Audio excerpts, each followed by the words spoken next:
What is up? Good afternoon. Hope everybody's doing well. Hope you're having a good day. I'm having a great day. Today's my birthday. It's been pretty good. It's been pretty good.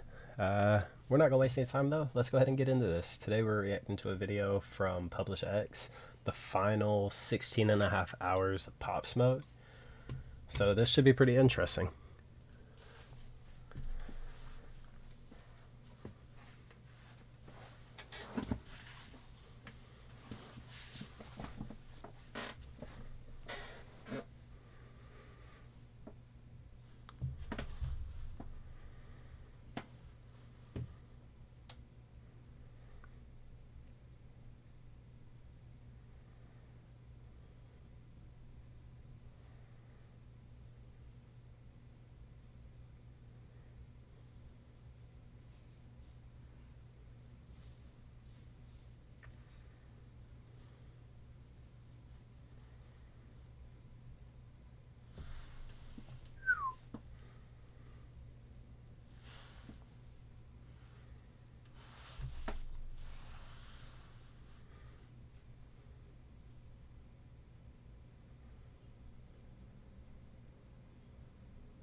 That was beautiful. That was beautiful.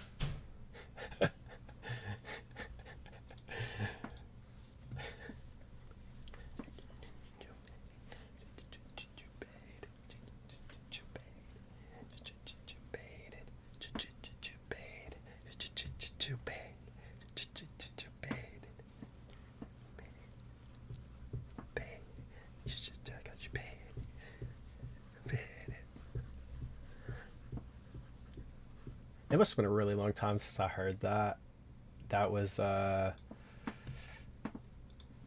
very next post crazy that long. changed the events of that Thanks, night. sir. That post actually comes from Mike D. Around 4 p.m., a series of pictures were uploaded on both their accounts.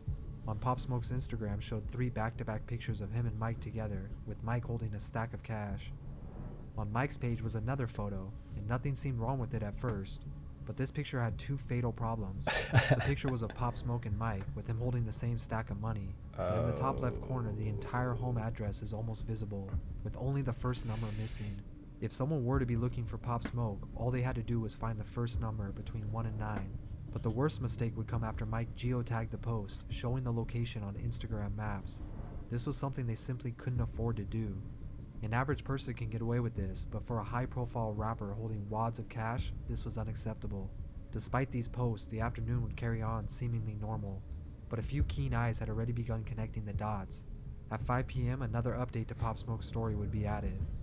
This one showed him driving once again with the same stack of cash, and a diamond-studded Rolex on his wrist. Now there was a location and a motive, and for them, that was enough. Hey, brother, thank you. For a few Thank you for hours, the happy Pop birthday Smoke wishes. didn't I update appreciate any it. posts, but we know he was out shopping. Shortly after taking the photos in the driveway, Mike and Pop got into the white Range Rover and drove from the Airbnb down Santa Monica Boulevard before stopping at the Amiri store. Pop Smoke was getting ready for his Meet the Woo tour starting in March and was taking his last week on vacation. His Meet the Woo 2 tape had just dropped weeks prior, and he was still celebrating its success, so it was only normal for him to go shopping and reward himself. After all, he was in Beverly Hills, a place known for its luxurious shopping. Just 7 hours before his death, at 10 p.m., he returned back to the Airbnb and updated his story again, this time with a view of the city at night from the backyard. But his stay was short. He still wanted to record new music that night. At 11 p.m., Pop Smoke would upload a seemingly harmless video, showing some of the shopping he had done earlier that day. Unfortunately, this post would be the third and final mistake. The 3 Amiri bags shown in the video would leak sensitive information. The tags on them revealed the Airbnb's full address, and now he was completely vulnerable. A talent manager at his label spotted the error and asked him to take the post down. But what Pop Smoke didn't know was that 2 teenagers had already been keeping an eye on his stories. The 2 men who were taking notice were from the well-known Hoover gang in LA. They took note that Pop Smoke was close by, only about 20 minutes away. Their cell phone records showed that around midnight they began looking at the address on maps and scouting out the location. They decided they would make a move that night. At 1 a.m., Pop and Mike left to record at East West Studios near Sunset Boulevard, just a few miles away. While he was working on new music, the two teens were working on their plan. According to the Los Angeles Times, at 2 a.m., a black BMW would show up on surveillance outside the home. The car rolled past the house and circled back before stopping. It showed a passenger getting out and sneaking toward the back of the house before quickly returning to the car. At the time, too many people were in the home, and Pop wasn't even there. The car then sped off, heading back to where they came from, where they recruited 2 more teens to help in the robbery. The hills were only about 20 minutes away from South LA, so they all decided to switch cars and try returning later. Around 3 a.m., Pop left East West Studios. He got in the Range Rover with Mike and a woman he met that night named Amelia Rose. They would then drive back, unknowing of the events about to take place. Pop and Amelia went upstairs to the master bedroom and Mike to a room down the hall. Around the same time, the 4 teens had already swapped cars to an Infiniti sedan and began looking up the address on Zillow. Through pictures, they now had a better understanding of the home's layout and the location of the master bedroom Pop would most likely be staying in. Pop, who was now in bed with Amelia, got ready to end his night with a shower. His last activity on social media were these Twitter replies to a few fans.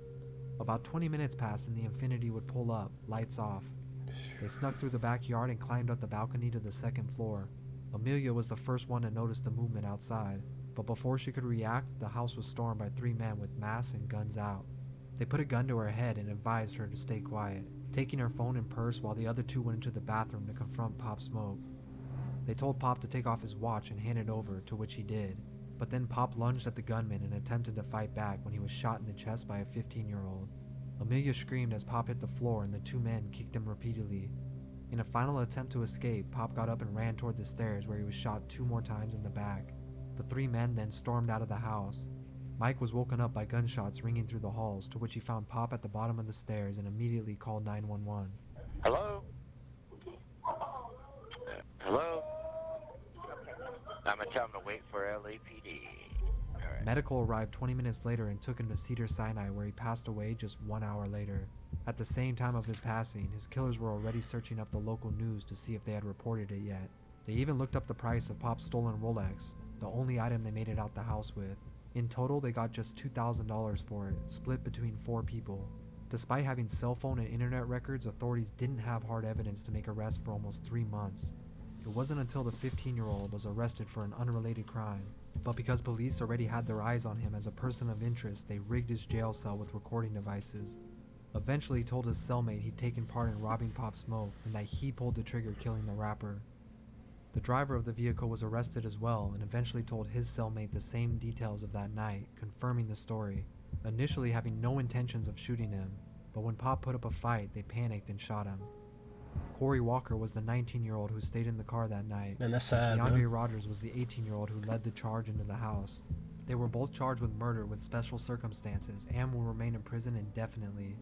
The 17 and 15-year-old were charged as juveniles for murder and robbery, and they remain unnamed to this day due to being minors. Pop Smoke was tragically taken too soon before he had the chance to grow to become the face of the drill movement. The tragedy of Pop Smoke's death lies in the fact that we can see his last day with us through his posts, but these are the same posts that would get him killed. Fans would express their hurt for the death of Bashar, and to this day, over 2 years since his passing, his music is still loved and being discovered by people every day. Rest in peace to the Wu. Dang, that's crazy. That's crazy to watch. He was a really talented musician. I give him that. Like, the dude was good. I hope you guys enjoyed that. That was good.